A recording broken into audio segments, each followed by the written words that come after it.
Президент Садыр Жапаров 1 майда Ош жана Жалал-Абад шаарларында жаңы аэропортторду куруу долбоору менен таанышты. Президенттин маалымат кызматы билдиргендей, мамлекет башчысы жаңы аэропорттор курула турган жер тилкелерин көрүп чыкты. Долбоорго ылайык бул бардык эл аралык стандарттарга жана коопсуздук талаптарына жооп берген жаңы тилкелерде курулган толук кандуу аэропорттор болот. Тилкелерди кароонун жүрүшүндө Садыр Жапаров Ош жана Жалал-Абад шаарларында эски аэропорттордун ордуларындагы аймакты комплекстүү пайдалануу зарылдыгын белгиледи. Заманбап турак жай кичи райондору курулат. Иштеп жаткан Ош эл аралык аэропортторунун аймагынын жалпы аянты 168 гектар жана иштеп жаткан Жалал-Абад эл аралык аэропортунун аймагынын жалпы аянты 78,2 гектарды түзөт. Бул аймактарда курулган көп кабаттуу үйлөрдү батирлер жарандарга мамлекеттик ипотекалык компания аркылуу жеңилдетилген ипотека менен берилет. Президент Садыр Жапаров эл аралык жарандык авиациянын бардык талаптарына жооп бере турган аэропортторду куруу боюнча даярдык иштерин күчөтүүнү тапшырып, бул туризмди өнүктүрүүнүн негизги фактор экенин белгиледи. Белгилей кетсек, мамлекет башчысынын демилгеси менен аймактарды аэропорттордун инфраструктурасын жакшыртуу жана ички авиакаттамдарды калыбына келтирүү боюнча иштер жүрүп жатат.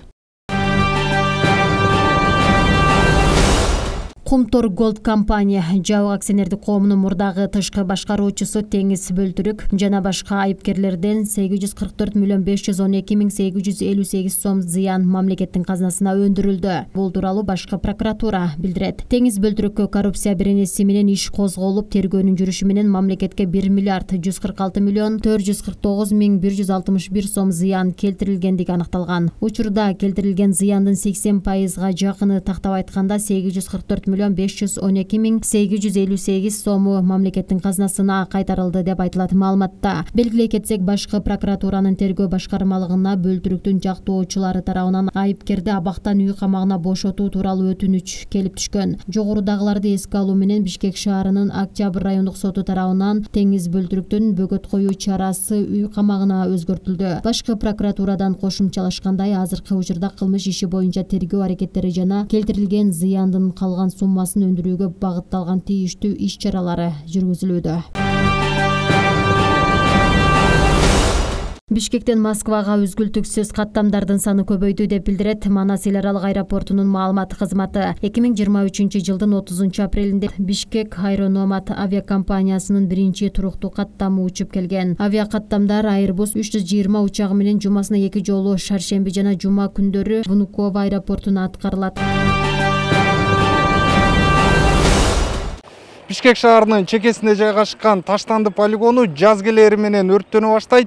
Андан чыккан сасык жыт жана түтүн шамал менен бүтүндөй шаарды каптап келген. Бул көйгөйдү чечүү үчүн шаар бийлиги Таштандыны топурак менен көмүү иштерин баштаган. Алардын айтымында анын натыйжасында түтүн дээрлик 95%га азайган. Бул жерде дээрлик жарым кылымдан бери топтолгон таштанды жатат. Андагы органикалык калдыктардын чириндилеринен этан, метан жана пропан сыяктуу газдар бөлүнүп чыгып, экологияга олуттуу зыянын тийгизип келген. Учурда полигондон чыгып, тегерек четти каптаган коюу түтүндү биротолуу токтотуу аракети көрүлүүдө. 95%га түтүн маселеси чечилүүдө.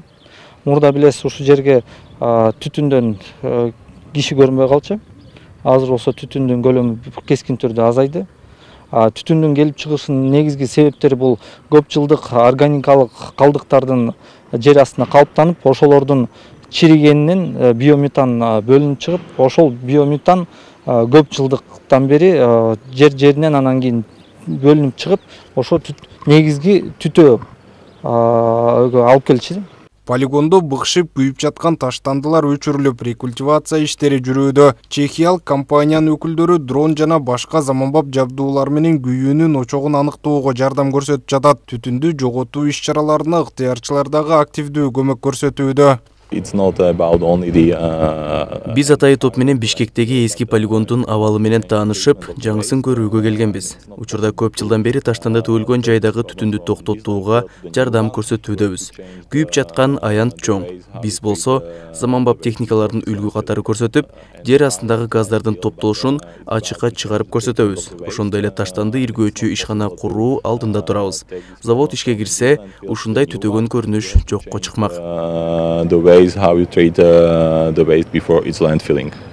Ошондой эле жаңы таштанды талаасын куруу иштери жүрүүдө. Ал эски полигондон 500 метр алыс аралыкта жайгашып 12 гектар аянтты түзөт. Таштанды таштай турган жерди эстониялык компания заманбап ыкма менен куруп, аны 30-40 жылга чейин колдонуу пландалууда. Здесь работы ведут наши подрядчики. Жаңы полигонду Эстониянын Эхютус компаниясы курууда. Кайра иштетүүчү завод курулса, бул жерге андан чыккан таштандылар келет. Болжол менен 40 жылга чейин колдонуу планы бар. Жаңы полигон бардык стандарттарга ылайык келет. Алгач алдына геомембрана төшөлдү. Үстүнөн геотекстиль жабылат. Бул материалдар саркынды сууларды жер алдына өтүп кетпешин камсыз кылат. Будет здесь, вот если можно назад посмотреть, вот черное, видите, там. Таштанды талаасынын маселеси чечилбей келе жатканына 10 жылга жакын убакыт болду. Жакында гана муз ордунан жылып таштанды иштеткен заводду Регрин компаниясы кура турган болгон. Завод курууга сарптала турган 45 миллион долларды Чехиянын компаниясы өзү өлөт. Кайра иштетүүчү ишкананы куруу иштери күзүндө башталаары күтүлүүдө.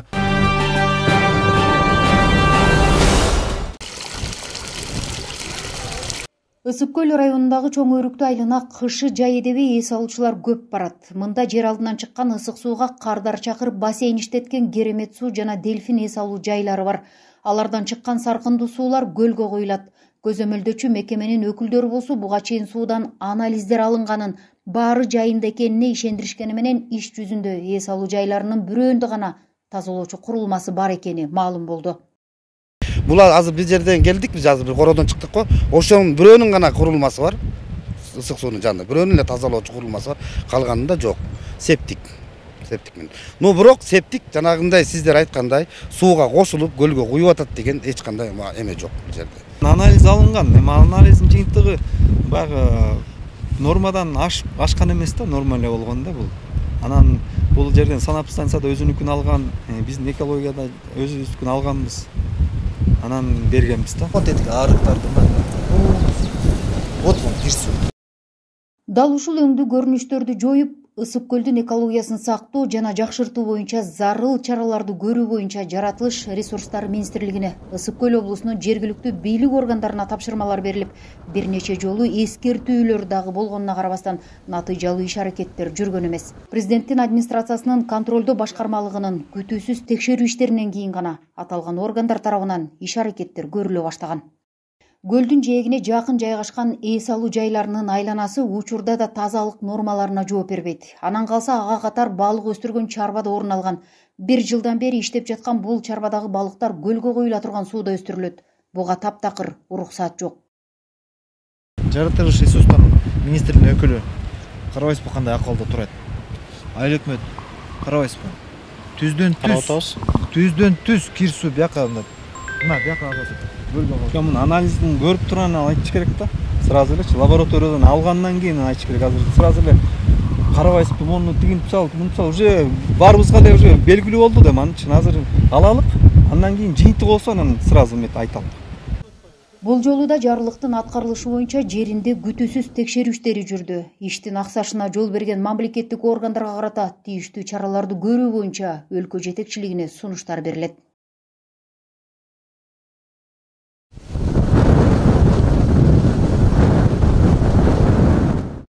Дал ушул өңдүү көзөмөлсүз иш-аракеттер Ысык көлдүн негизги көйгөйү болуп турат. Алсак облус боюнча 1127 эс алуу жайы болсо, алардын дээрлик 800дөйүндө саркындуу сууларды тазалоочу курулмалары жок. Бул эң ириди көлдүн экологиясына олуттуу зыян алып келүүдө. Эми эс алуу жайларынын 126 саркындуу суу тазалоочу бар. Ал эмес 160 болсо, жанагындай жакын жайгашкан борбордук канализациялар кошулган эс алуу жайлар бар да.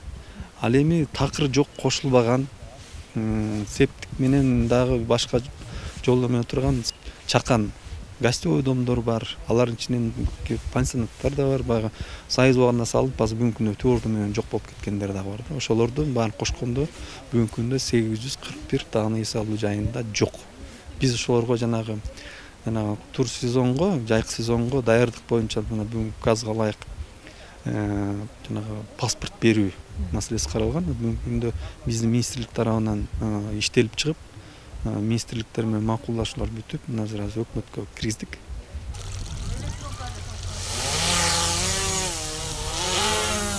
Эс алуу жайларына таандык 126 саркындуу сууларды тазалоочу жайлардын абалы дагы көңүл жылытпайт. Союз мезгилинде курулган жайлардын айрымдары таланып тонолуп кетсе, кээ бирлери өзүнүн кубаттуулугунан ашыкча күч менен иштеп келет.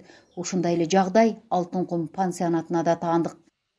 Бул очистное сооружение негизи 2019-жылы Кыргызстанга өткөн мамлекетке, Өзбекстандан. Ошондон баштап мияктын иштеши аябай эле начар да. Бул азыркы неме менен айтканда бул тазаланчу неме хотя бы бир 80-90%ке тазалаш керек болчу. Бул азыр бир 10-15 эле процентке тазаласа тазалайт, тазалабаса жок. Өзүнүн кайра кандай кирсе ошондой эле суусун кайра сброско чыгарат да. Могу ары жакта тигинете эме болуп турат, камыш басып турат. Ошол жака эле кумга сиңет, ошол жака эле айдайт. Ошонун тушунан көлгө барып, көлдө сууну алып чыттаса, кадимкидей эле суу сийдик болуп чыгат да. Суунун өңү да өзгөрүп атат. Ушуну канча жолу айттык, телевидениеден өткөндө да келген, былтыр да келген, ушул эч кандай өзгөрүү болбой эле да. Ушул эле пансионат жетекчиси менен сүйлөшкөн учурда 200 000 долларга жакын КНСке акча каражаты сарпталат экен. Биз козу расчет болсок, мамлекеттен мындайча айтканда кепилдик болбой аткандыгына байланыштуу биз ал акчаны кайдан алып салабыз деген маселелер турат да бул жердечи. Элдин көбү мамлекет биринчи өзүнүкүн оңдосун, андан кийин жеке ишкерлерге биз барабыз, угабыз, мамлекетти колдойбуз деген эле ойдо да. Президент Садыр Жапаров ысык көлдүн экологиясын сактоо боюнча кечиктирилгес чаралар жөнүндө жарлыкка кол койгон. Жарлыкта тазалоочу курулмалары жок пансионаттардын, эс алуу жайларынын иштешине тыюу салынат. Ысык көлдүн экологиясын сактоо жана жакшыртуу боюнча зарыл чараларды көрүү тууралуу тапшырмалары Жаратылыш ресурстары министрлигине, Ысык көл облусунун жергиликтүү бийлик органдарына тапшырылган. Ошо указдын аткарылышы боюнча бүт тиешелүү милдеттенмелер, указы менен тааныштыруу боюнча милдеттенмелер ар бир эс алуу жайдын жетекчилерине жеткирилди. Под роспись бүгүнкү күндө ар бирөө тааныш бул боюнча. Дагы айта кетчү нерсе, ушул эс алуу жайлардын ушакка дейри баягы саркынды суулары жок эс алуучу жайлар тилекке каршы бирөө да администрацияга кайрылып келе элек. Айта кетсек, президенттин жарлыгы чыккандан тарта 14 жаңы саркынды сууларды тазалоочу жай курулган. Тазалоочу курулмаларды салууда жаңы технологиялар менен куруу жагы каралып, 8 компаниянын өкүлдөрү менен сүйлөшүүлөр жүргүзүлгөн. Бирок адистердин айтымында алар менен иштешүүгө кызыктар эс алуу жайлары жок эсе. Мындан сырткары облуста дүйнөлүк банк каржылай турган Балыкчы, Чолпон Ата жана Каракол шаарларына ири тазалоочу курулмаларды куруу долбоору ишке кирген. Балыкчы шаарындагы курулма жылдын соңуна чейин эксплуатацияга берилет. Ал эми Чолпон Ата шаарында жер аныктоо иштери жүрүүдө. Долбоор ийгиликтүү ишке ашса 2026-жылы пайдаланууга берилип калат. Гүлбарчын Молдоева, Асылбек Касьянов, Ала Тоо 24, Ысык көл облусу.